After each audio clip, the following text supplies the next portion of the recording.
உருளைக்கிழங்குனா யாருக்கு தாங்க பிடிக்காது? அந்த உருளைக்கிழங்கு வச்சு ஒரு லஞ்ச் பாக்ஸ் ரெசிபி பார்க்கலாமா? வாங்க. அதுக்கு ஃபஸ்ட்டு ஒரு கடாயில் கொஞ்சம் ஆயில் ஊற்றிக்கோங்க. அது கூடயே கொஞ்சம் சோம்பும் கடுகையும் போட்டு கொஞ்சம் பொரிஞ்சதுக்கப்புறம் ஒரே ஒரு ஆனியனை குட்டி குட்டியாக நறுக்கி அது கூட கருவேப்பிலையும் சேர்த்து இதோட போட்டு நல்லா வதக்கி எடுத்துக்கோங்க. அது வதங்கினதுக்கப்புறம் ஒரு மீடியம் சைஸ் தக்காளியை குட்டியாக நறுக்கி அதையும் சேர்த்து போட்டு வதக்கி எடுத்துக்கோங்க.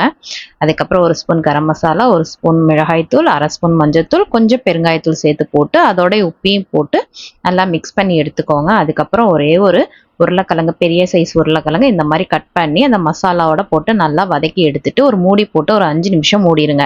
அதுக்கப்புறமேட்டு இதை நல்லா வெந்ததுக்கப்புறம் லாஸ்ட்டாக கொஞ்சமாக கொத்தமல்லி இலையை குட்டி குட்டியாக நறுக்கி தூவிட்டு நம்ம வடிச்சு வச்சிருக்க சாதத்தை எடுத்து இதில் போட்டு கலரி எடுத்தீங்கன்னா ஒரு சூப்பரான உருளைக்கிழங்கு சாப்பாடு ரெடி.